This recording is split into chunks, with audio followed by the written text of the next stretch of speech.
अण्णा, राहुल भैया मोठे, विकास लवांडे, बसवराज पाटील, सक्षना, संजय भाऊ निंबाळकर, संजय पाटील, संजय गावकर, नागेश काटे, मनीषा ताई पाटील, शेखर गोडके, अशोक जगदाळे, श्वेताताई, धैर्यशील पाटील, शरद जगदाळे, अक्षय कदम, अमर चौकदार, व्यासपीठावरील सर्वच मान्यवर उपस्थित बंधू आणि भगिनी, आज इथे यायच्या आधी आई भवानीला दर्शन घेऊन त्यांच्यासमोर नतमस्तक होऊन आशीर्वाद घेऊन अमोल दादा आणि मी आणि सगळे संघटनेचे पदाधिकारी तुमच्या भेटीसाठी आलेलो आहोत। लोकसभेला मोठ्या संख्येने मतदान करून आपण सगळ्यांनी महाविकास आघाडीला जी ताकद दिली त्याबद्दल विनम्रपणे तुमच्या सगळ्यांचे मी मनापासून आभार मानते आणि राष्ट्रवादी काँग्रेस पक्षाच्या प्रत्येक कार्यकर्ता पदाधिकारी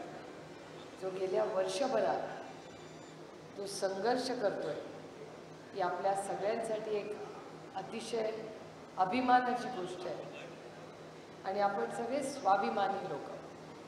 मी मगाशी सक्षनाचं भाषण ऐकत होते। सक्षनाने भाषणात बरेच मुद्दे मांडले, शेतकऱ्याच्या व्यथा मांडल्या, महिलांच्या महाराष्ट्र नाही का मुख्यमंत्री लाडकी बहीण योजनेबद्दल तिने तिच्या भाषणात सांगितलं। मला त्या योजनेची खऱ्या सरकारचं कौतुक वाटायला लागलं। योजना चांगली आहे का तर हो चांगली आहे, सगळी सरकारं चांगलं काम करत असतात, पण ही योजनेचं टायमिंग बघा। हे सरकारमध्ये तर 2-2.5 वर्ष झाले, त्यांना कधीच बहीण लाडकी वाटली नाही। लोकसभेच्या इलेक्शन नंतर ह्यांना बहीण लाडकी वाटायला लागली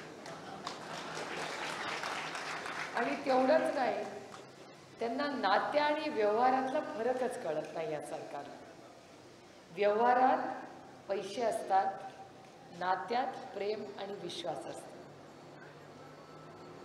नात्यामध्ये पैसे येत नाही आणि व्यवहारात प्रेम आणि नातं येत नाही।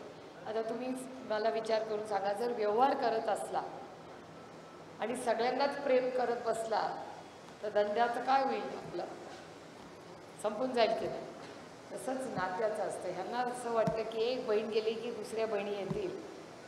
महाराष्ट्रातल्या महिला फार स्वाभिमानी आहेत आणि 1500 रुपये तुम्ही देताय, रामकृष्ण हरी आभारी आहोत आम्ही। पण तुम्हाला जर असं वाटत असेल की 1500 रुपये दिल्यामुळे लगेच नात्यात आम्ही वाहत जाऊ, हा या सरकारचा गैरसमज आहे। आणि आणखीन एक गैरसमज या सरकारचा झाला आहे की त्यांना असं वाटतंय की 1500 रुपये दिले की आमच्यावर तुम्ही कुठलाही अन्याय करू शकता।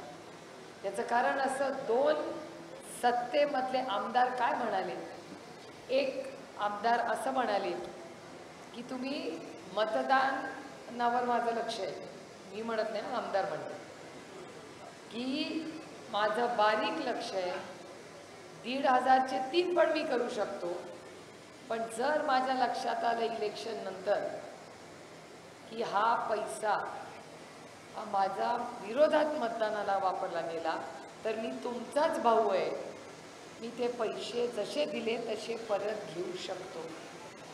माझी विनंती आहे त्या आमदाराला, तू घेऊन तर दाखव पैसे, फार कुणाचे नको, एकाच बहिणीचे परत घेऊन दाखव, बाकी मी काय त्याला म्हणत नाही। पैसे देणार ना 1500 रुपये का 3000 रक्षाबंधनला, मी चॅलेंज करते त्या व्यक्तीला आणि महाराष्ट्राच्या सरकारला जी नाती विकत घ्यायला निघाली आहेत त्यांना, की तुम्ही कुठल्या तरी एका महिलेचा फक्त 3000 रुपये का काय, जे तुम्ही 2-5 जे काय 1000 रुपये देणार असाल ते परत घेऊन दाखवा, बस। मग पुढे काय करायचं हे आपण बघून घेऊ, बरोबर? हा पहिला मुद्दा। दुसरा आमदार काय म्हणतो, दुसरा आमदार असे म्हणतात, मी त्यांना ओळखत नाही पण ते यांच्या चॅनलमुळेच कळलं मला आणि पत्रकारांच्यामुळे कळलं की ते असं म्हणाले की माझं बारीक लक्ष आहे, पैसे तर आम्ही आत्ता देणार। तुम्हाला कुणाला माहिती होतं का की डिसेंबरमध्ये लिस्टची स्क्रुटनी होणार, म्हणजे लिस्ट डिसेंबरमध्ये चेक केली जाणार, हे कुणाला तरी माहिती होतं का? मला तरी नव्हतं माहिती।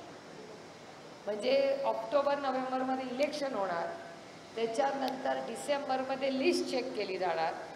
लिस्ट आणि बूथ हे चेकिंग करणार. जर बूथमध्ये मतदान झालं त्यांना असलं तरच पैसे, नाहीतर नाही पैसे. एक तर त्यांचा गैरसमज आहे की त्यांचं सरकार येणार आहे, या गैरसमजातून त्यांनी बाहेर पडलं पाहिजे, हा पहिला मुद्दा. आणि दुसरा मुद्दा की असं जर हे सरकार देणार असेल तर ह्या राज्यातली एकही महिला त्यांना मतदान करणार नाही. कारण महाविकास आघाडी तुमच्या अकाउंटला तुम्हाला लाईनीत येऊन पैसे देईल, तुम्ही कुणालाही मतदान करा. मतदानाचा आणि स्कीमचा काही संबंध नाही. आता अनेक वर्ष काँग्रेसचं आणि राष्ट्रवादी काँग्रेस पक्षाचं सरकार होतं. मला सांगा, आदरणीय पवारसाहेब आणि काँग्रेसचं सरकार असताना 7-12 कोरा केला का नाही? सरसकट कर्जमाफी झाली का? तेव्हा कोणीतरी म्हणलं का की बघा 7-12 कोरा करतोय, मतदान नाही झालं तर कोरा करणार नाही, परत कर्जात टाकीन, असं एक तरी माणूस म्हणला का? ती कर्जमाफी हा राजकीय विषय नव्हता, ते इलेक्शनसाठी नव्हतं.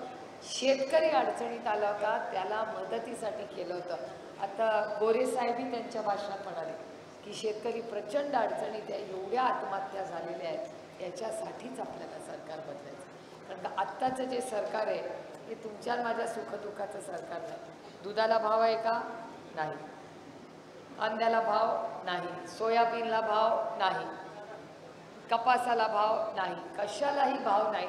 फक्त आपल्या बहिणींना काय त्यांना पकडायचं, बहिणीला पकड, दे पैसे, घे मतदान, असा नाही चलेगा. आम्ही फार स्वाभिमानी एक महिला आहोत. आणि तुम्हाला जर वाटत असेल यांनी किंमत काय लावली बघा, भाऊ बहिणीच्या नात्याला 1500 रुपयाची किंमत महिन्याला लावली. बरोबर आहे काय? अहो बहिणीचं प्रेम कधीतरी बघा. ती काय 1500 रुपयासाठी तुमच्या प्रेम करत नाही, ती मनापासून प्रेम करते, त्याच्यात पैसे येतच नाही. अरे भावाने मागितलं असतं ना तर सगळं देऊन टाकलं असतं. काय पक्ष आणि चिन्ह, काही मागितलं असतं तरी दिला. काय खाली हात आएंगे और खाली काय गठुडं घेऊन आले का गठुडं घेऊन जाणार आहे? मला खरं सांगा, तुम्ही सगळ्या महिला बघेल, भावाला द्यायला 10 वेळा विचार कराल? अरे एकदा पण विचार करायचा, भावाने मागून तरी बघायचं. त्यामुळे महिलांचा स्वभाव या सरकारला कटलाच नाही. ते बिकाऊ आहेत ना, म्हणून त्यांना वाटतं सगळेच बिकाऊ आहेत. 50 खोके एकदम ओके तुमच्यासाठी, आमच्यासाठी नाही. आम्ही स्वाभिमानी, तुम्ही सगळे जसे इमानदार आहात ना, तशाच आम्ही प्रामाणिक महिला आहोत. आम्ही नात्यात कधी पैशाची वाट बघत नाही आणि दिले तर काय उपकार करत नाही. स्वतःच्या खिशातून देतात काय भाऊबीज म्हणे. काल देवेंद्रजी म्हणाले की ओवाळून, अरे कुणाला ओवाळणी देत आहे? स्वतःच्या खिशातून देवेंद्रजी देत आहेत ओवाळणी आम्हाला. आम्ही टॅक्स भरतो, आमच्या टॅक्सचेच पैसे या खिशातून या खिशात. काय मोठं मारलं? डाळीला टॅक्स आहे का? टॅक्स GST भरता का नाही? मुलांना बिस्किट घेता का नाही? त्याला GST आहे का? डाळ जे पॅक करून घेता त्याला GST आहे का? तुम्हाला खताला आहे का? फर्टिलायझरला आहे? ट्रॅक्टरला आहे? बी बियाणाला आहे? मग तांदूळाला आहे? मग कशाला टॅक्स नाही आहे मला सांगा ना? टूथपेस्टला आहे? आणि जी वस्तू तुम्हाला रोज घरात लागते प्रत्येकाला टॅक्स आहे का नाही? हॉटेलमध्ये जेवलं तरी टॅक्स. हॉटेलमध्ये जेवलं तरी टॅक्स आहे. आमच्या बिचाऱ्या महिला नाही हो जात एवढ्या हॉटेलमध्ये. त्या बिचाऱ्या कुठे जाता काय ग? ती साडीने, तुम्हाला गंमत सांगते पुरुषाच्या कामाचं काम. तुमचे शर्ट आहेत ना, 1000 रुपयाचा आतला शर्ट घेतला तर 5% टॅक्स, आणि 1001 रुपयाचा शर्ट असेल तर 12% टॅक्स. हा कुठला कायदा मला सांग? लग्नाचा बस्ता बांधायला जाता ना, तुमच्याकडे बस्ताच म्हणतात ना, त्या बस्तामध्ये पण प्रत्येक गोष्टीला वेगळा वेगळा टॅक्स. अहो GST लावायचा काय होतं? एक देश एक टॅक्स, म्हणजे सगळेच 5%ला. कशाला 18%? आता मी इथे, मला सकाळी एक ग्रस्त भेटायला आले होते, त्यांनी तर मला धरतीच भरवली. म्हणजे सरकार म्हणजे खरंच बाई, आता खरंच ह्या सरकारला घालवायची फारच लवकर वेळ आलेली. त्यांनी मला असं सांगितलं की अनिल जगताप आहेत का इथे व्यासपीठात? कुठे गेले? हां, इथे अनिल जगताप बसले. अनिल जगतापांनी मला सांगितलं की धाराशिव जिल्ह्यातल्या शेतकऱ्याच्या विविध विकास मागण्या याची आग्रही भूमिका म्हणून ते धरणे आंदोलन करतायत. तर आपलं इन्शुरन्स आहे ना, इन्शुरन्समध्ये सगळ्यात पुढे आहे केंद्र सरकार भाषणामध्ये आधीची जी स्कीम होती त्याच्यात तुम्हाला जर व्यवस्थितपणे जी आपल्या काळातली सरकारमध्ये होती त्याला तुम्हाला 20,000 रुपये मिळायला पाहिजे. आता एक नवीन त्यांनी नियमपत्रक काढले बघा, हे पत्रक आहे ते. या पत्रकाप्रमाणे धाराशिवमधल्या ज्यांनी व्यवस्थितपणे इन्शुरन्स भरला आहे त्यांना फक्त आपल्या काळात 20,000 रुपये मिळाले असतील, आता फक्त 1,400 रुपये मिळणार आहेत. बरोबर आहे? माझं भाषण चुकत असेल तर मी थांबायला तयार. आता जुन्यामध्ये 20,000, नवीनमध्ये 1,400. कुठलं सरकार तुम्हाला पाहिजे? 20,000 देणारं पाहिजे का 1,400 पाहिजे? आणि हे सगळं आंदोलन ते लढतायत. मी शब्द देते माझ्या आणि अमोलदादांच्या विरोधात, पुढच्या वेळी जेव्हा पार्लमेंट सुरू होईल पूर्ण ताकदीने राष्ट्रवादी काँग्रेस पक्षाचे 8च्या 8 खासदार आणि महाविकास आघाडीचे खासदार पहिला विषय घेतील की या देशातल्या शेतकऱ्याला इन्शुरन्ससाठी हा तुम्हाला हक्काचा पैसा मिळाला पाहिजे. ही फसवणूक आहे. आणि मला आश्चर्य वाटतं की हे नोटिफिकेशन 30 एप्रिलचं आहे. आचारसंहिता चालू असताना हे नोटिफिकेशन निघालं कसं? म्हणजे हा पण गुन्हा आहे, हा पण मी दाखल करणार आहे.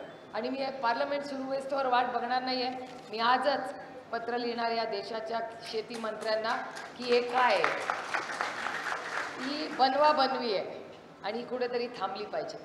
आणि ह्याच सगळ्यासाठी मी ओमराजेंशीही बोलणार आहे, कारण का त्यांच्याही मतदार, आम्ही एकामेकाच्या मतदारसंघात डवळाडवळ करत नाही.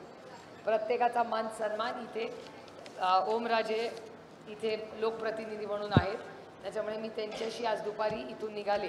कारण का मी पुढे जाणार आहे, लातूरची सभा मी पुढे जाऊन सुरू करतील, तोपर्यंत जयंतराव आणि अमोलदादा येतील. पण तोपर्यंत मी जातानाच ओमराजेंशी बोलणार आहेत आणि महाविकास आघाडीच्या वतीने तुमच्या हक्काचे जे 20,000 रुपये आहेत ते तुम्हाला 20,000 रुपये मिळणार. हे मी 1,500 रुपयाचा खेळ केला आहे आणि हे 1,800 रुपये काढून घेतले. हिशोब करा या सरकारचा. आणि जयंतराव तुम्ही आम्हाला मार्गदर्शन घ्या, कारण का तुम्हाला अर्थकारण आमच्यापेक्षा जास्त समजतं.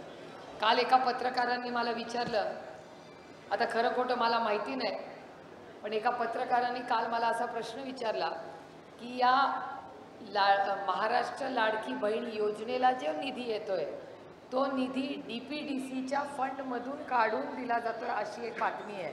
आता तुम्हीच आम्हाला मार्गदर्शन करा, कारण का तुम्ही अनेक वर्ष अर्थमंत्री होता इथे. तर हा निधी नक्की कुठून येणार आहे आणि नक्की असं व्हायला नको की तो दिवाळीपर्यंतच भाऊबीज नंतर टाटा बाय बाय, असं नाही चालणार. नाहीतर ते दोघांनी धमकी दिलीच आहे. त्याच्यावर सगळ्या सरकारने काल जळगावमध्ये सांगितलं, चिडून चिडून भाषणं करत होते की आम्ही असं करणार. एवढा राग कशासाठी येतोय? म्हणजे काहीतरी गोलमाल आहे ना. पोटातलं त्यांच्या ओठात त्या 2 बिचाऱ्या आमदारांकडून आणलं, पोलखोल झाला त्यांचा. त्याच्यामुळे जळगावमध्ये चिडून चिडून भाषणं काल सगळे नेते करत होते. पण माझी सगळ्यांना विनंती आहे, एखादी स्कीम तर आधीच्या सरकारने सुरू केली असेल तर रेकॉर्ड करून ठेवा की कुठलीही चांगली स्कीम ही आम्ही कधीही बंद करणार नाही. गुंजभर त्याच्यात आणखीनच सुधारणा आणू, पण बंद करणार नाही. जो कष्ट करा, आणि आम्ही येऊन पण सांगणार नाही की आम्ही तुमच्यावर फार उपकार करतो. उपकार शब्द मला आवडतच नाही. कोणी कोणावर उपकार करत नाही. प्रत्येकजण माणुसकी असते. उपकार कसले करताय? या सरकारला असं वाटतं की ते आपल्याशी बरं वागतायत म्हणजे उपकार करताय. या सरकारचं नको मला सांगू. फार जवळून पाहिलं या सरकारला मी. ते कुणाचेच नाहीत, ते एकामेकाचेच नाहीत, तर आपले कधी व्हायचे? त्यामुळे हे जे सरकार आता चाललंय ना, हे सगळं त्या आईसचं आहे. आईस म्हणजे बर्फ. आईस म्हणजे ICE इंग्रजीमध्ये म्हणतात. सगळ्यांची पोरं इंग्लिश शाळेत जातात आता, सगळ्यांना आईस माहिती आहे. आईस म्हणजे I for income tax, C for CBI आणि E फॉर ED. कशी माहिती सगळ्यांना? मला खरं सांगा, 5 वर्षापूर्वी ED माहिती तरी होती का कोणाला? आज जर विरोधात बोलला की लाव ED लावली, वॉशिंग मशीनमध्ये घातला, पक्षप्रवेश करून टाकला. आणि विरोधात केला, तू विरोधात बोलला ना, तू नाही येत माझ्याबरोबर ना, चला जेलमध्ये. संजय राऊत जेलमध्ये, ते नवाबभाई जेलमध्ये, अनिल देशमुख जेलमध्ये. किती उदाहरणं तुम्हाला ती. आणि अरविंद केजरीवाल जेलमध्ये. आता अरविंद केजरीवालना एवढी शुगर झाली होती, त्यांची बायको बापरे किती नर्वस झाल्या होत्या त्या, त्यांना चक्कर आली. तरी या सरकारला असं वाटत नाही की त्या माणसाला डॉक्टर असा. अरविंद केजरीवालांच्या बद्दल जो खोटा प्रचार भारतीय जनता पक्ष आणि त्यांचे मित्रपक्ष करतायत हा खरंच दुर्दैवी आहे. त्यांचे खासदार आहेत संजय सिंग म्हणून 7 महिने जेलमध्ये राहिले 7, तरी बाहेर आले तरी भारतीय जनता पक्षाची लढतच राहते. ते काय घाबरत नाही. काल आम्ही कुठे होतो, राहुल मोटेंकडेच होतो आणि राहुल मोटेंकडे एक कार्यकर्ता उभं राहिला आणि म्हणला, ताई बिंदास बोला, आम्ही कधी घाबरत नाही. म्हटलं आम्ही कोणाला घाबरत नाही. ज्याला कर नाही त्याला डर कोणाचा. मान सन्मान सगळ्यांचा करू. कुणावर? नाना पाटलांवर बोला. आता कुणावरच बोलायचं नाही ठरलंय ना आपलं. आता जेव्हा प्रचाराला येऊ तेव्हाच बोलू, कारण आता पक्षाने निर्णय घेतलाय. हा ते मला वाटतं अमोलदादा सांगतील. ते अमोलदादा सगळ्यावर व्यवस्थित सांगतील काय बोलतील त्याच्याबद्दल. हां त्यांची इच्छा आहे. तर अमोलदादा त्या 2 विषयांवर बोलतील. मी म्हणला कुठे गेलं, हां तुम्ही म्हणला ही गोष्ट खरी आहे की सीट कुणाला सुटणार आणि आपला उमेदवार कोण होणार याच्यावर पुढे जयंतराव सविस्तर बोलतीलच. पण माझी सगळ्या कार्यकर्त्यांना विनंती आहे, जयंतराव मागच्या वर्षी आपल्याकडे न पक्ष होता न चिन्ह होतं आणि काहीच नव्हतं, फकीर होतो आपण. आता कुठल्याही मतदारसंघात गेलं तर मिनिमम 4 ते 5 इच्छुक सगळीकडेच आहे. मिनिमम 4 ते 5 म्हणजे बघा, 1 वर्षात सबसे बडी ताकद लोकांना वाटतं स्वतःमध्ये. ती स्वतःमध्ये नाही, ती समय म्हणजे वेळ असते. ती वेळ 1 वर्षापूर्वी तुमच्या सगळ्यांचं कौतुक केलं पाहिजे. मगाशी मेहबूबबद्दल वगैरे आणि सुनीलबद्दल सक्षना बोलत होती. सक्षना तुम्ही बोललाय खरं आहे, अनेक पदाधिकारी विस्कळीतपणे झाले आणि ज्या चुकीच्या पद्धतीने आपला पक्ष आदरणीय पवारसाहेबांकडून हिसकावून घेण्यात आला. पक्ष फुटलेला नाही, पक्ष त्यांनी हिसकावून नेलेला आहे. ज्या माणसांनी पक्ष स्थापन केला, आता मला सांगा, तुमचं घरात राहता कुणाच्यावर नावावर आहे तुमची जमीन आणि घर? वडिलांच्या. मी आता तुम्हाला ईडीची नोटीस पाठवते, द्या मला तुमचं घर. मग कोर्टात जाल का नाही माझ्या विरोधात? जाणार. मग मी कोर्टात कशाबद्दल? रेल्वे कुठून पाहिजे तुम्हाला रेल्वे? हां मगाशी मला त्या मुलांनी दिला. तुम्हाला कमी मोबदला आला. आता बघा, कालचंच बरं झालं तुम्ही हे बोलला. कालच कोर्टाने मोबदल्याबद्दल बोलले. काल सुप्रीम कोर्टाने असं सांगितलं महाराष्ट्र सरकारला की तुम्हाला जर गरीब कष्ट करणाऱ्या मोबदल्याला द्यायला पैसे नसतील तर तुमच्या या सगळ्या इलेक्शनच्या स्कीम आहेत ना त्याच्या सगळ्यावर फुली मारू, असं कोर्टाने सांगितलं आहे. कोर्टाचे आभार मानले पाहिजेत आपण, कारण हे सगळं जुमलेबाज सरकार चाललंय. सगळं विधानसभा केंद्र मी तुम्हाला शब्द देते, मी ओमराजेंशी पण बोलीन. मी अमोलदादा आणि ओमराजे आम्ही तिघही, मी रेल्वे मंत्रालयाशी बोलते आणि तुम्हाला न्याय मिळवून देते. फक्त मला सगळे कागदपत्र द्या. काय सगळे रस्ते, पण तो मगाशी मला पत्र दिलं तोच रेल्वेचा यार्ड ना? काय 12 एकर जमीन, तुम्हाला काहीच मोबदला मिळाला नाही?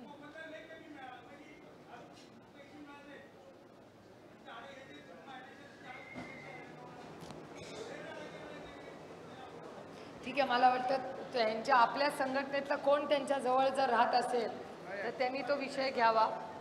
मी स्वतः लक्ष घालीन. अश्विनी वैष्णव रेल मंत्री आहेत, मी स्वतः रेल मंत्र्याशी बोलून मी तुम्हाला त्यांचं माझं बोलणं झालं की मी फोन करून तुम्हाला कळवीन. तुमचा नंबर मला द्या. मी आहे ना, नक्की द्या. दिलं, एकाने दिलंय, एकाचं आलंय. तुमचं सगळ्यांचं मिळून लेखी निवेदन द्या, मी देते. अश्विनी वैष्णवांचं फार लक्ष आहे महाराष्ट्रावर. इन्चार्ज आहेत भारतीय जनता पक्षाबरोबर. आले इथे फिरायला, तर काय करायचं मी सांगायची गरज नाही.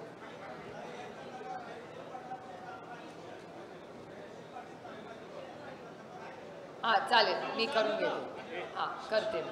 पण आज आता 2 वाजले, बराच उशीर. मी स्वतः लक्ष घालीन. तुम्ही काय काळजी करू नका. आज परत असं आहे, जिथं 15 लाखाला प्लॉट घेतला होता एकाने, तर जिथं आता गव्हर्नमेंटने त्यांना फक्त 4 आणि 40 आणि 25 हजार रुपये फक्त द्यायले. अगो भाई, असं झालं फरक. त्यांचं एवढा दुखणं फरक ते आहे. आहे. हां. लाखात जमीन घेतली की हजारात विकायला लागली. 40 आणि 45,000 रुपये हातात यायलेत. व्हॅल्युएशन बघून देखील मी कलेक्टरशी पण इतका बोल फरक मी पडला. कलेक्टरशी पण बोलते आणि रेल्वे मंत्रालयाशी बोलते. तुम्ही काही काळजी करू नका. जोपर्यंत तुम्हाला मोबदला मिळत नाही तोपर्यंत आपण त्यांना काम करू देणार नाही. झालं ठरला मोबदला पहिला. त्यामुळे मी रेल्वे मंत्रालयाशी सविस्तर बोलते. बराच उशीर झाला आहे, 2 वाजले. त्यामुळे मी फार वेळ घेणार नाही. पण आपण जी या संघर्षाच्या काळात जी साथ दिली याबद्दल महाविकास आघाडीच्या वतीने आणि पक्षाच्या वतीने मी आपल्या सगळ्यांचे मनपूर्वक आभार मानून लातूरला जायला आपली परवानगी द्या एवढीच विनंती करून आपली रजा घेते. जय हिंद, जय महाराष्ट्र, जय आघाडी. धन्यवाद.